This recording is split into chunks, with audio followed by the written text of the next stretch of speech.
প্রধানের বিরুদ্ধে সরব উপপ্রধান। দাইহাটার পুরপ্রধানের অপসারণের দাবি উপপুরপ্রধানের। কাটোয়ার ঘটনা, প্রধানের বিরুদ্ধে সরব উপপ্রধান। দাইহাটায় পুরপ্রধানের অপসারণের দাবি উপপুরপ্রধানের। প্রধানের বিরুদ্ধে কেন সরব উপপ্রধান, কি ঘটনা, কি অভিযোগ করছে জানবো। আমাদের সঙ্গে রয়েছেন আমাদের প্রতিনিধি রণদেব মুখোপাধ্যায়। রণদেব, কি অভিযোগ করছে, কেন প্রধানের বিরুদ্ধে সরব উপপুরপ্রধান? দেখো, প্রথম কথা হচ্ছে 14 পুর সদস্যের যে দাইহাট পুরসভার 11 জন সদস্যের অভিযোগ যে পুরপ্রধান স্বেচ্ছাচারিতা চালাচ্ছেন কাজের বিষয়ে এবং শহরে উন্নয়নে কোনো সদর্থক ভাবনা রাখেন না এবং নিজের ইচ্ছা মতো কথা কাজ শোনেন। কোনো সদস্যের কোনো কথাই কান দেন না, এলাকার উন্নয়নেরও কথা শোনেন না। এই অভিযোগে গত 8ই জুন মন্ত্রীর কাছে, রাজ্যের পুরমন্ত্রীর কাছে লিখিত অভিযোগ জানিয়ে দেখা করেছিলেন পুরপ্রধান অপসারণের বিষয়ে। সেরকম কোন রকম সদর্থক চিন্তা ভাবনা না পেয়ে, কোনো উত্তর না পেয়ে গতকাল শহীদ দিবসের উদ্দেশ্যে যে মিছিল বের করা হয়েছিল, 11 জন পুর সদস্য মিলে যে মিছিল বের করেছিল শহরে, সেখানে প্রকাশ্য সভাতেই উপপুরপ্রধান অজিত বন্দ্যোপাধ্যায় পুরপ্রধানের অপসারণের দাবি জানিয়ে সেখানে বক্তব্য রাখেন এবং সেখানে পরিষ্কার বলেন যে পুরপ্রধানকে অপসারণ না করলে এই দাইহাট শহরের কোনো উন্নয়নই হবে না। এই দ্বন্দ্ব প্রকাশ্যে আসার পরে কিন্তু রাজনৈতিক মহল থেকে শুরু করে নাগরিক মহলেও একটা চাঞ্চল্য দেখা দিয়েছে এবং এখানে পুরপ্রধানের বক্তব্য যে আমাকে দল এই পদে বসিয়েছে, দল যদি সরে যেতে বলেন আমি যে কোনো সময় সরে যাব নাগরিকদের স্বার্থে বা দলের স্বার্থে।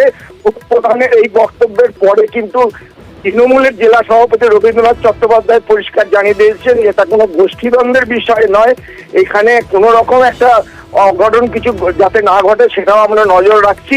কিন্তু উপপুরপ্রধান যে বক্তব্য রেখেছেন সেটা শৃঙ্খলা ভঙ্গের অভিযোগ এনেছেন এবং সে বিষয়ে উনি রাজ্য নেতৃত্বকে জানাবেন বলে জানিয়েছেন। ধন্যবাদ। পার্লামেন্টে ভোটে আমরা 2500 ভোটে ডিফিট এবং 9টা ওয়ার্ড বিজেপি দখল করে নিল। এই বিজেপি কারা? এরা বিক্ষুব্ধ তৃণমূল, এরা আমাদের চেয়ারম্যানের কাজকর্মের ওপর কৃতসত্য হয়ে এরা বিজেপিকে ভোট দিয়েছে। এই জনগণের গর্জন চেয়ারম্যানের অপসারণ চায়। বর্তমান চেয়ারম্যান সবাইকে নিয়ে চলতে পারছেন না। এই যে মহিলা কাউন্সিলররা আছে এরা সম্মান পাননি বলে আজকে ওনার কাছ থেকে মুখ ফিরিয়ে নিয়েছেন। তাই আমার এই মিছিল থেকে আমি জনগণের ধিক্কার জানাই যে আপনি অবিলম্বে পদত্যাগ করে বেরিয়ে যান, তাতে এদের সম্মানটা বাড়বে। যে স্ট্রিট কর্নার হবে আমি তাও জানতাম না। তারা যে কোনো ভাবে অন্য কিছু চাই না, তাদের গদি চাই। 11 জন কাউন্সিলর যেখানে আছেন তারা দলের লোক, যেখানে সভাপতি নেই, তাহলে এ তো সিবিহীন যজ্ঞ হচ্ছে।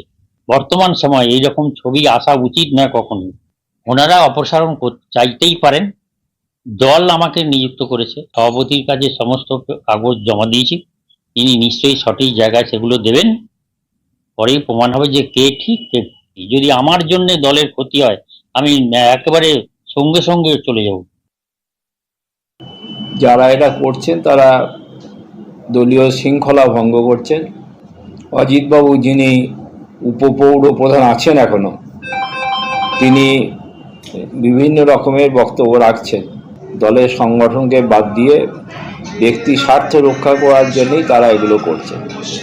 আমরা দলের ঊর্ধ্ব নেতৃত্বকে জানাবো, তারা যা সিদ্ধান্ত নেবে সেটাই হবে, তবে এটা দলীয় শৃঙ্খলা ভঙ্গে শামিল।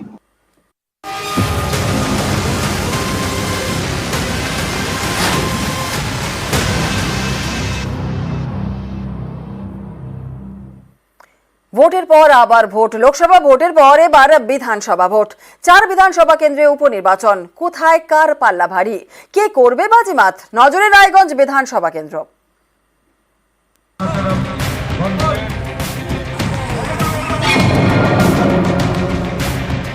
উত্তর দিনাজপুরের রায়গঞ্জ বিধানসভা কেন্দ্র। বুধবার এখানে উপনির্বাচন। একদিকে বিজেপির মানস কুমার ঘোষ, আরেকদিকে তৃণমূলের কৃষ্ণ কল্যাণী।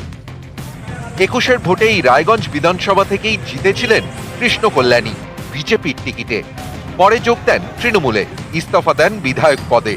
সেই কারণেই এবার রায়গঞ্জে উপনির্বাচন। 24-এর লোকসভা ভোটে রায়গঞ্জ কেন্দ্রে কৃষ্ণ কল্যাণীকে প্রার্থী করে তৃণমূল। বিজেপি প্রার্থীর কাছে তিনি ৬৮,১৯৭ ভোটে হেরে যান। উপনির্বাচনেও রায়গঞ্জের তৃণমূলের বাজি কৃষ্ণ কল্যাণী, বিশিষ্ট ব্যবসায়ী, এলাকায় প্রভাবশালী। লোকসভা ভোটে হারলেও উপনির্বাচনে ঘুরে দাঁড়াতে আশাবাদী। খুব ভালো সারা পাচ্ছে, স্বতঃস্ফূর্তভাবে মানুষ সমর্থনে নেমেছে। মানুষ বুঝতে পেরেছে যে এই নির্বাচন উপনির্বাচন আছে, এখানে শাসক দলের পক্ষে ভোট দিলে সার্বিক উন্নয়ন হবে। 19-এর লোকসভা নির্বাচন থেকে এবারের লোকসভা নির্বাচন, রায়গঞ্জে বিজেপির টেক্কা। পরপর দুটি লোকসভা ভোটের ফলের নিরিখেও রায়গঞ্জ বিধানসভা কেন্দ্রে এগিয়ে বিজেপি। 2019 সালে 42,252 ভোটে, 2024 সালে 46,739 ভোটে। এর মধ্যে 2021 সালের বিধানসভা ভোটে রায়গঞ্জে 20,748 ভোটে জেতে বিজেপি। এই অবস্থায় সামনে উপনির্বাচন, এরই মধ্যে প্রার্থী নিয়ে বিজেপির অন্দরে ক্ষোভ।